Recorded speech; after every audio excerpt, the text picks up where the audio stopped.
Halo Rebahaners, dimanapun kalian berada, bagaimana kabarnya? Kembali lagi bersama saya John. Untuk pertama kalinya, saya akan merangkum film sang legenda komedi Indonesia, yaitu Warkop DKI, berjudul Manusia 6 Juta Dolar tahun 1981, yang sebenarnya Anda semua pasti sudah tidak asing lagi lah dengan film satu ini. Tetapi karena si John yang bawain, apa sih yang tidak rame? Sombong. Yowis, langsung saja pasang handsfree, simetriskan pusar bahan, kencangkan celana dalam. Selamat menonton dan cekicrot.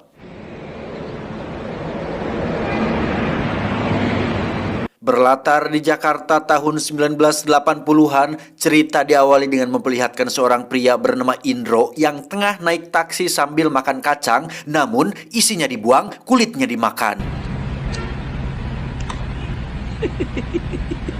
Orang lain kalau makan kacang, isinya dimakan, kulitnya dibuang. Kacang-kacang gua, mulut-mulut gua, repot amat lu. Saat itulah tiba-tiba muncul seorang tukang begal yang mencegat mobil taksi tersebut, di mana si begal langsung menggetok kepala supir sampai benjol dan memaksa Indro untuk menyerahkan semua barang berharganya. Tetapi Taruh tuh pistol di sini. Atau mau peluru segede-gede pisang Ambon ini gua tanam di perut lo yang gendut? Enggak, enggak.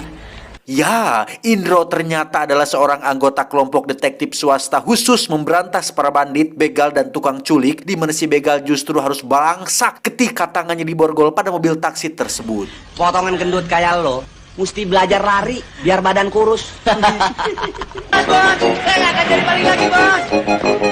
Selanjutnya kita akan dibawa ke sebuah toko sepatu yang di situ kembali terjadi kejahatan ketika si pemilik toko ditodong oleh seorang bandit. Namun beruntung ada polisi lain yang merupakan rekan Indro bernama Dorman muncul untuk menolong engko-engko tersebut. Oke, Pak. borgol dia punya tangan. Kagak berani, Pak.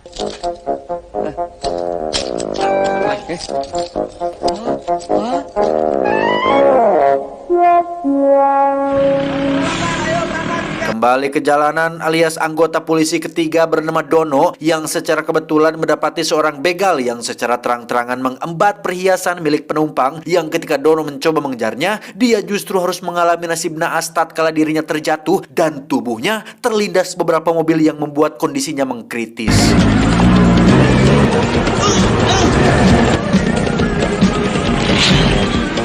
Perkenalkan, dia bernama Kasino, pimpinan kelompok detektif yang cukup terkejut dengan apa yang dialami oleh Dono. Padahal Dono diketahui adalah satu-satunya detektif yang tahu banyak tentang seluk-beluk para penjahat, termasuk titik-titik lokasi kejahatan di Jakarta. Bisa dibilang merupakan sosok penting lah yang menjadi ujung tombak kelompok ini, sehingga Dorman yang selalu menenteng korek api di mulutnya pun meminta profesor untuk menyelamatkan Dono entah bagaimanapun caranya. Sana. Di mana? Di Amerika. Amerika.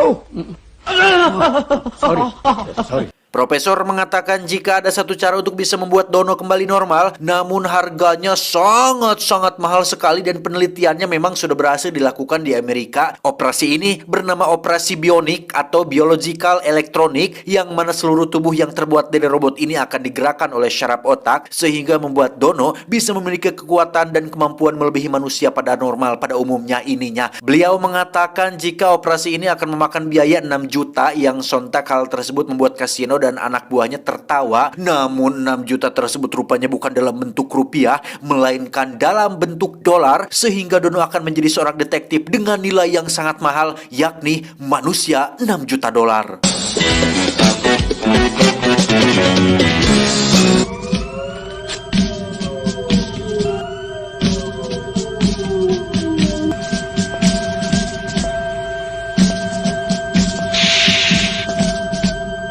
Apa nggak salah ya? Masa jarinya madep ke dalam? Dokter, melinguk. Apa? Kakinya kualik. Karena ngalor ngidul.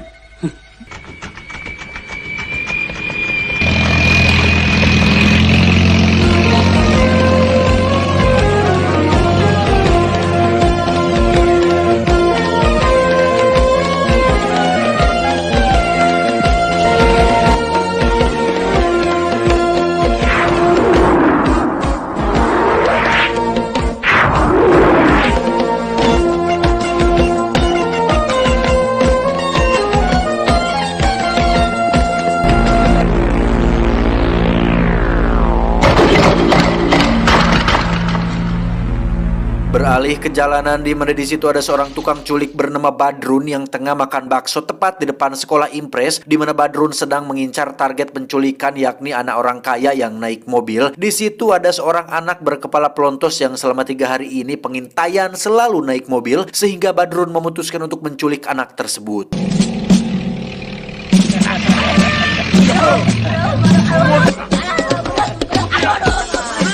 Perkenalkan, beliau adalah Raja Culik yang sudah puluhan tahun melakukan penculikan, di mana beliau dan seluruh anak buah pun benar-benar dibuat geleng kepala ketika melihat si tuyul atau anak yang diculik tadi makan dengan begitu rewognya. Rewog itu apa ya namanya, bekian, lain bekian.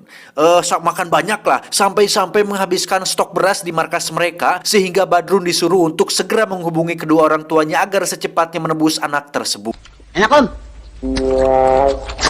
Tak lama setelah mereka menghubungi orang tuanya, Raja Culik sangat-sangat dibuat terperangah saat mendengar jika Badrun telah salah menculik anak. Si tuyul ternyata hanya menumpang di mobil milik temannya dan bukan berasal dari keluarga kaya raya, yang mana si Raja Culik semakin dibuat terkejut saat mendengar jika orang tua si tuyul enggan menebus anaknya karena di rumahnya masih ada 16 anak lagi yang setengah mati dia kasih makan.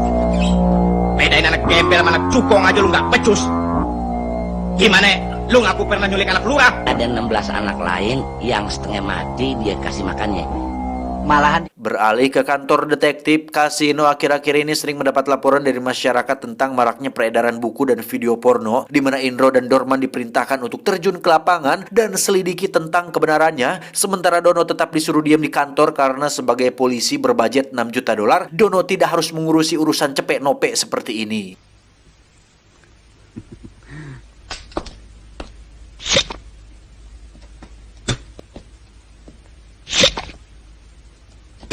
Dan sekarang tugas kalian berdua untuk menyelamatkan generasi penerus. Saya harus ngurus apa, Bos?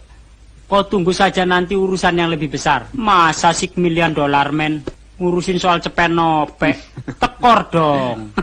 Tanpa buang waktu, Dorman langsung pergi ke jalanan dan membeli buku yang katanya buku porno dari seorang oknum penjual buku, sementara Indro akan mengurusi video porno dari seorang penjual kaset jalanan yang ada di pinggir kota. Nah, lu hitung sendirilah. 30.000 Om. Mahal banget. Soalnya bintangnya bintang spesial nih Om. Yang ini yang main siapa? Nah, masa tanpa nggak punya dosa begitu? Mau main blue film? Di kantor, Indro dan Dorman yang sudah percaya diri pun rupanya telah kena tipu saat buku tersebut hanyalah berisi halaman-halaman kosong, dan yang lebih parah lagi, bungkus kaset yang dibeli Indro ternyata cuman berisi obat nyamuk bakar.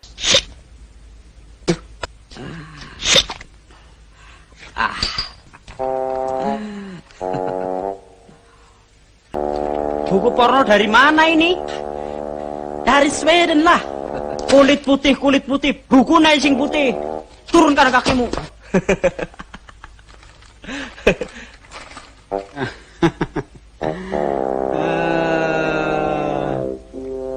Kembali ke Raja Culik yang sedang memerintahkan anak buahnya untuk cari target baru yang lebih worth it dan lebih masuk akal, di mana Sani memiliki ide brilian untuk menculik seorang penyanyi terkenal bernama Rita, aduhai merdu banget, yang diketahui akan manggung di stadion, sehingga apabila mereka menculik Rita, tentu pihak penitia akan ketar-ketir dan berani membayar berapapun supaya konser Rita tetap berjalan. Kita culik dia, minta tebusan dari panitia show. Tumben otak lu bening, San. Makan apa lu ini, ha?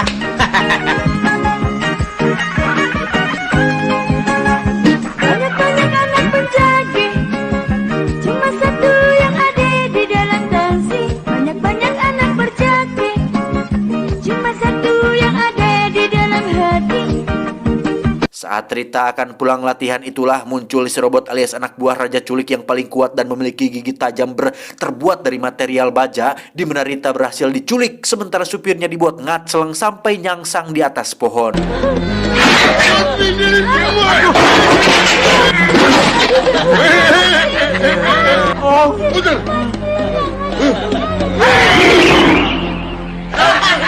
Gajah bengkak! Non, nggak lapar. Kok nasinya nggak dicolek-colek? Apa mau saya suapin?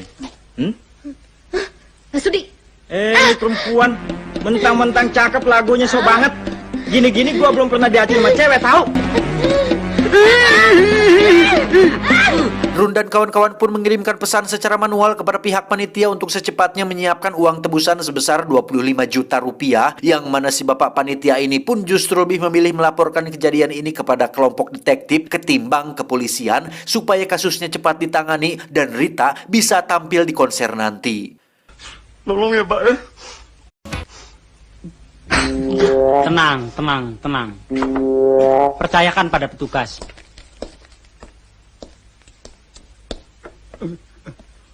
Dono, Indro, dan Dorman pun diutus ke sebuah klub malam yang disinyalir menjadi lokasi tempat para penjahat berkumpul, yang mana Indro memilih untuk pergi ke belakang berharap ada suatu petunjuk yang bisa ditemukan. Minta. Aduh. Itu jatuh toh? Kagak, cuman kejengkang. Ada spiritus. Spiritus? Ya. Gak ada, Pak. Ah, lu bilang lu jual segala macam minuman keras. Wajar.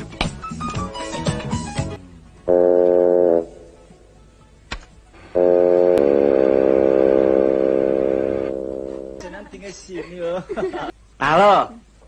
Ngapain lo? Kok ada di sini? Woi, lagi ngadel hopeng. Hopeng. Dan ya, Indro justru menemukan beberapa ruang pribadi khusus pengenceritan yang salah satunya ada engko-engko yang dia kenal. Karena takut rahasianya terbongkar, si engko pun memberikan sejumlah uang tutup mulut kepada Indro. Namun ketika akan diberikan, muncullah Badrun yang rupanya punya sampingan sebagai penjaga keamanan di tempat ini, sehingga Indro harus terlibat masalah dengan Badrun dan kedua temannya.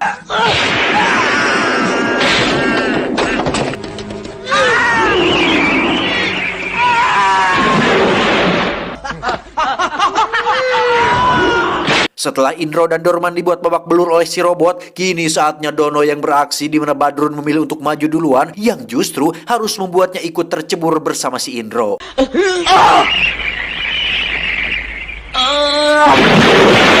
Sebagai manusia bionik yang sebagian tubuhnya terbuat dari mesin, Dono bisa melawan si robot dengan cukup mudah tanpa Dono dan kawan-kawan sadari jika mereka bertigalah pelaku penculikan Rita.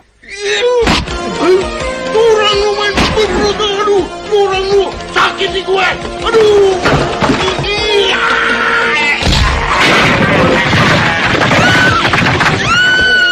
Pihak panitia sendiri kembali dihubungi oleh si Raja Culik yang meminta beliau untuk membawa uang tersebut ke kuburan Cina, yang apabila tidak segera dilakukan, maka Rita diancam akan dibunuh, sehingga beliau terpaksa menuruti perintah si Culik, sekaligus meminta Dono dan kawan-kawan untuk mengawasinya dari jauh. Mat, ikut gue deh, Mat. Gue serem masuk sendirian. Kalau ayah ikut, urusannya tambah runyem kan. Aduh, siap. Berlokasi di kuburan Cina, bapak panitia yang ketakutan pun menemukan sebuah tape recorder yang berisi petunjuk selanjutnya, yang mengharuskan beliau pergi ke kuburan Belanda dan meletakkan uang tersebut di dalam tong sampah. Lekasan, ke kuburan Belanda, lekas. Iya, kan. Ke kuburan Belanda. Hah? Kuburan Belanda?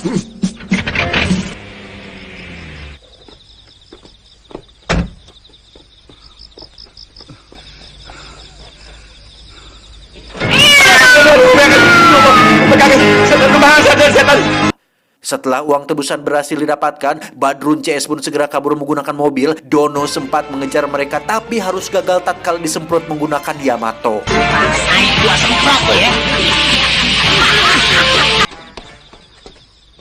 Dian, saya disemprot pakai Yamato. Beberapa hari berlalu, Kasino mendapat informasi mengenai seorang anak bernama Tuyul yang sempat diculik beberapa hari yang lalu, sehingga Indro dan Dorman diperintahkan untuk pergi ke alamat rumah si Tuyul untuk mencari tahu di mana lokasi atau markas para penculik tersebut. Mak, yang mayit kamu kurus.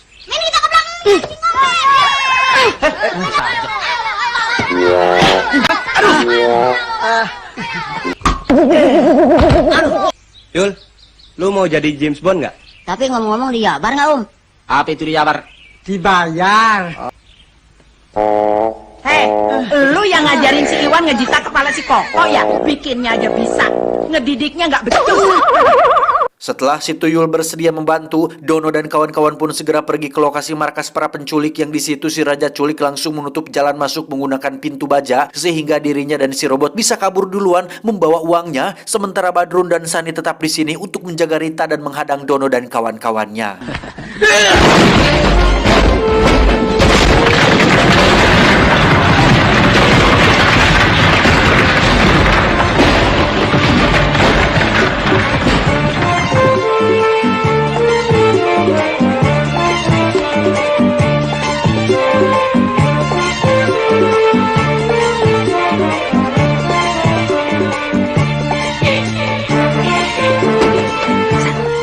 Gila nih orang. Itu dari baja bisa jebol. Dan ya, dengan kekuatan luar biasanya Dono bisa menghancurkan pintu baja tersebut, disusul dengan baku tembak di antara kedua belah pihak, dan Dono yang dengan santainya tetap maju tanpa harus takut terkena tembakan.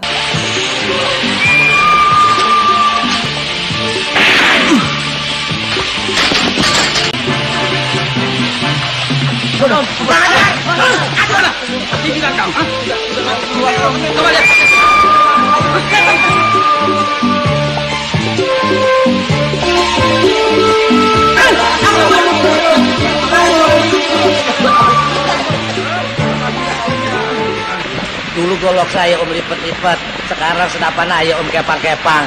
Ampun om, ampun. Panggil om. Aduh.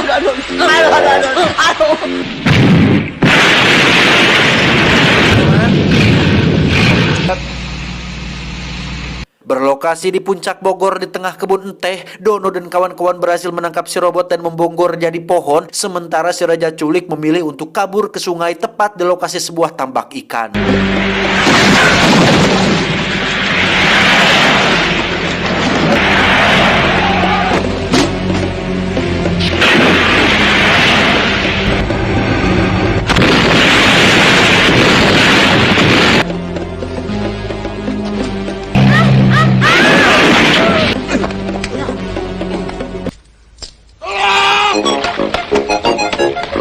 Dengan kedua kakinya, Dono berhasil menggoyang-goyangkan tambak ikan sehingga si Raja Culik berhasil ditangkap.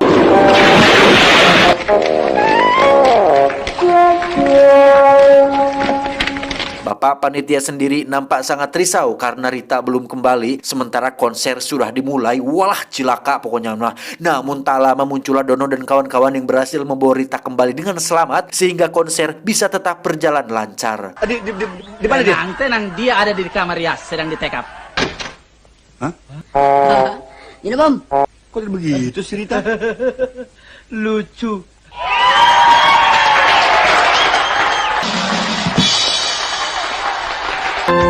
Malam minggu di Betawi, semua warga begadang, pada nonton, pada joget, semua pulang sempoyongan. Taman Ria arena joget, musik dangdut jadi hiburan.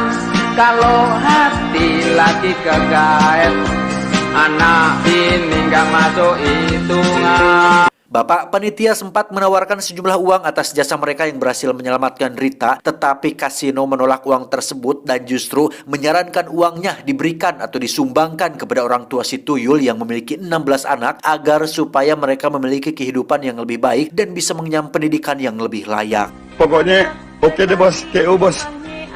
Saudara si tuyul, turunan si tuyul yang mana pun yang mau sekolah tahun ini sekolah deh. Iya. Saya ngurusin semuanya bos. Nah gitu dong bos, itu baru manusia namanya. Sok tahu lo. Lu belajar joget di mana? Taman Ria Om. Bukan main lo.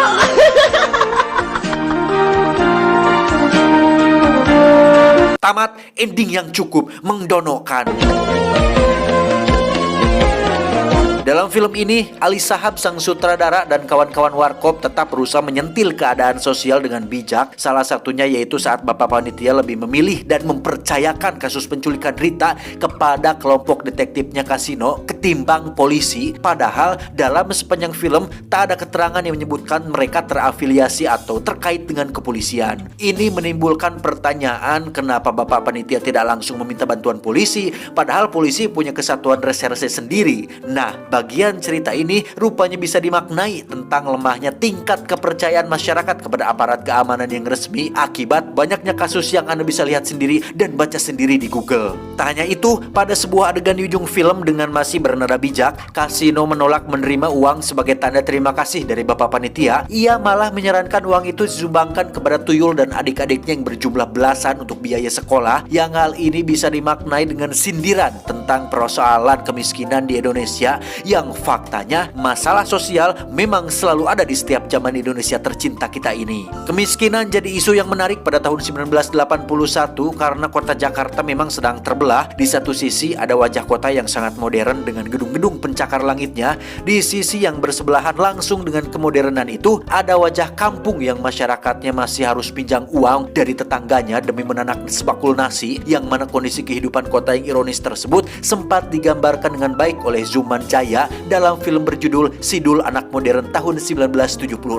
Dalam ingatan dan catatan sejarah Jakarta, terutama penduduk kalangan menengah atasnya memang sedang menikmati kemakmuran berkat ledakan ekonomi yang berlangsung pada dekade 1970 hingga tahun 1980-an. Arus modal asing memang mulai menderas saat itu, apalagi kemudian diikuti oleh imbas positif dari kenaikan harga minyak dunia bagi perekonomian dalam negeri akibat perang Teluk pada tahun 1980-an. Lewat ludesnya tiket konserita aduhai merdu banget, manusia 6 juta dolar juga tanpa ingin menggambarkan kesejahteraan ekonomi dan euforia dari para penduduk kelas menengah dari Jakarta. Kondisi ini sesungguhnya sekarang juga terjadi di kota-kota besar di Indonesia ketika tiket-tiket konser musisi asing laku dibeli masyarakat kelas menengah kita, sementara masih banyak orang-orang miskin yang kelaparan dan sering memungut remeh nasi atau remah-remah roti hanya untuk mengisi perutnya yang kosong. Pada akhirnya, akibat kemajuan ekonomi pada akhir dekade 1970 dan 1980-an, pembangunan di Jakarta pun semakin pesat. Sayangnya, kemiskinan juga terus menghinggapi masyarakat yang tak mampu bersaing dan beradaptasi dengan perubahan zaman tersebut. Beriringan dengan langgengnya kemiskinan di kota besar yang modern, maka akan terus muncul juga tindak kejahatannya. Itu pesan yang bisa kita ambil dari film ini adalah hidup adalah mimpi untuk orang bijak dan permainan untuk orang tolol, komedi untuk orang kaya dan tragedi untuk orang miskin. Ingat, jika Anda terlahir miskin, itu bukan kesalahan Anda. Namun, jika Anda meninggal dalam keadaan miskin, 100% itu kesalahan Anda. Saya John mewakili para penerima BLT dan pemerataan mengucapkan terima kasih dan sampai jumpa di video selanjutnya. Adios, kopi luwak, podol sero. Cuau, cuau, cuau.